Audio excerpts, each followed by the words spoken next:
Yeah.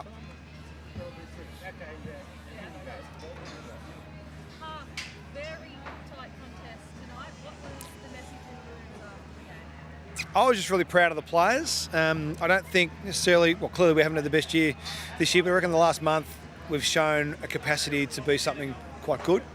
It's an evolution of a group this year, and we knew that from the start. But for them to see that performance against a quality team like the D's tonight was what I've been waiting for. I believe that's them, and for them to see that and to be able to apply that level of intensity and heat to a game of footy against a rock-solid opposition, then that's all we spoke about after the game, that this is a foundation for us to step forward and hopefully grow really strongly. It was a slow start coming into the first quarter without scoring. What changed from that first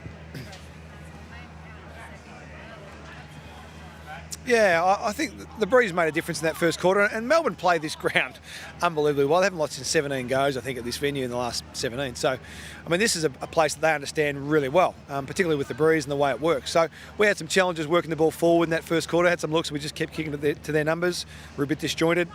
And then we just found our groove a bit. Our intensity stayed really high, which it had in the first quarter, and we didn't cough up some late goals like we did in that first quarter, last 5 minutes of the first quarter. And we put some scoreboard pressure on ourselves. We got the ball inside our forward half and we locked it in, which is what you need to do against quality teams. So, yeah, it wasn't anything razzle-dazzle at quarter time. I thought we were really good, combative-wise and competitive-wise against the D's in that first quarter. We just didn't get any scoreboard reward for it because we didn't play the ground very well.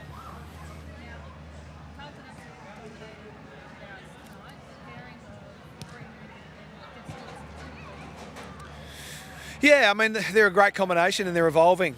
Still, it's probably 6 to 7 games that they've played together for the season. Missed a couple of games with the spicy cough at one stage, Goody, and just didn't get that continuity. So it's a terrific little tandem act for us, and we're really keen to develop that. Goody came across as a mature age, high-performance athlete from basketball, and I didn't expect to get the athlete that we got this year. I knew she'd be a really competitive beast, but to see her blossom and develop like she did was mind-blowing, really, for me.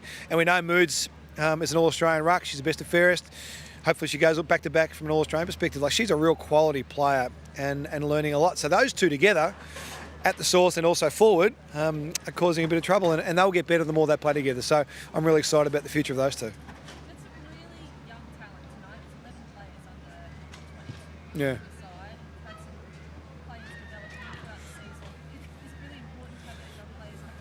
Absolutely, it is. We knew that from a list perspective. We went to the draft for a couple of years and got the best young talent we could into our squad, knowing that it might take some time, but giving them the experience and the opportunity to develop and play in moments like this. I mean, this is the perfect classroom for young talent against real established, excellent play from the Melbourne players. So to get Mads Guerin coming off the second year off that knee reco, Mimi Hills coming off a knee reco and played an unbelievable back half of the year. Keely Shearer was brilliant. Paige Trudgeon gets the best opposition forward every week, and she's come from nowhere to be one of the key players in our team. So as Courtney Jones' first season of AFLW footy, been on the list for a while, but first season of playing. Abby McKay's growing. Lucy McAvoy's growing. Mats Prasparkas is still a kid. Grace Egan's still a kid.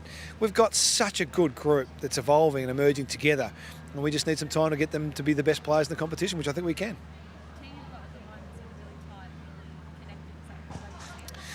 Yeah, I do. Yeah, I do. And I put that down to some outstanding leadership. Karen Harrington and Darcy Vescio and Nick Stevens and Elise O'Day and Jess Del Posse, who's come in and really galvanised. Gab Pound, one of our original game changers. I put it down to the leadership of a lot of those players. That they encourage everyone to be themselves. They allow them to have personality. We don't want to stifle any of that. We love character and personality, but we love hard work as well. And I think they've set the standard in that throughout the whole season. And as a result, you get a really tight group who's prepared to go to work. And the back half of the season, that's grown enormously. So I give a lot of credit to our leadership for that situation at the moment. I'm going to have some chips. It's going to be good.